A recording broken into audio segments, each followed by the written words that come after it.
Yes, we came here a bit over 53 years ago. I came here when I was 21. My parents bought the place and we came over from the Waikato. Initially we bought some 420 acres of land, but we've added to that since. With Alan's and Sue's land, we have 300 hectares here. Initially when we were here, the land was only half developed, so the fences were very sparse, the buildings were decrepit, and we've changed all that with some satisfaction in looking at fences I've built and land that I've cultivated and buildings I've built and yards that we've established and so on.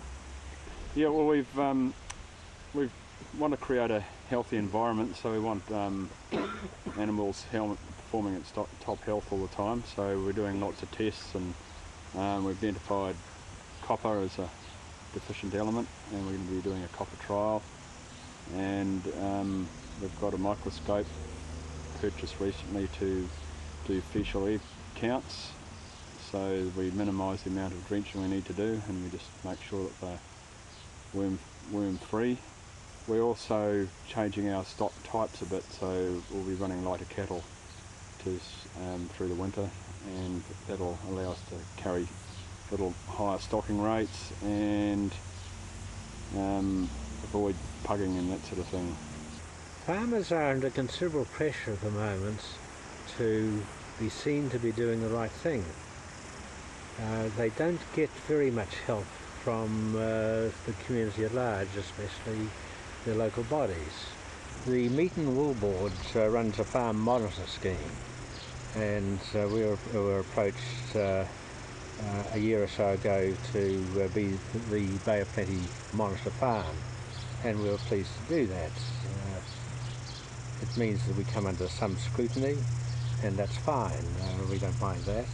It also means we get some very good advice. We've been involved with monitor farm programs and bay-wide focus farms for about 10 years now, and we've been involved in the benchmark analysis and that sort of thing, so we could see how we're performing in different areas, which was really useful. And yeah, we saw the good advice coming through from modelling things on software called Stockpole and the like, and through the farm consultant Mark McIntosh. And so yeah, we're pretty comfortable with moving into this program, and I knew very well that we could fine-tune things and make quite a difference. Alan's got a part-time worker who comes on just when we need him and when he's able to help, and he helps with fencing and stuff like that.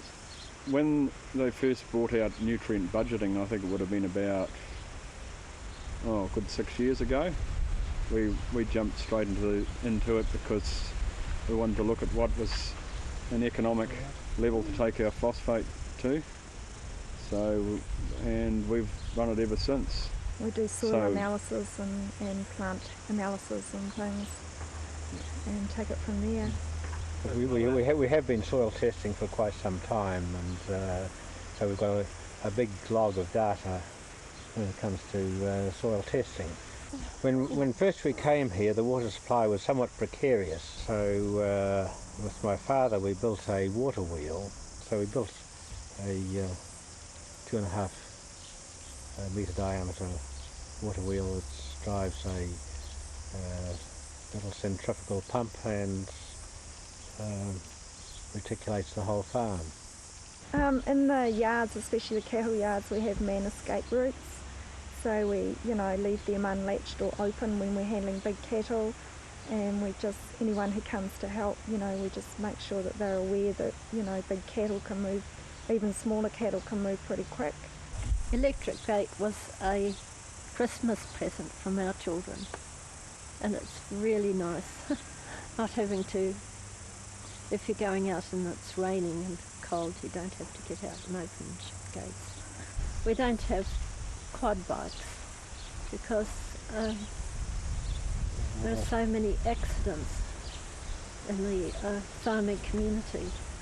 you know, as I've mentioned, I had the association with the Hauraki's for a long time. I was awarded an OBE for those services.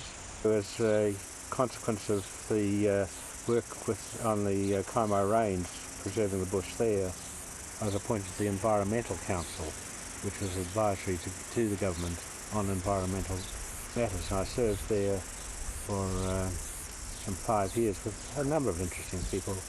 It's goodwill is the important thing. If you use a big stick, then you alienate people, and they'll look to ways they can circumvent the provisions of the Resource Management Act. It's far better to say, look, you have a problem, we will help you solve it, we'll help meet some of the financial burden associated with that. For example, our lambs, you know, last year we were getting a lot more from our lambs than we are this year. And the wool, basically we're shearing it to pay for the shearers, or some of it. And yeah, if incomes are down, then you can't do these sort of other things.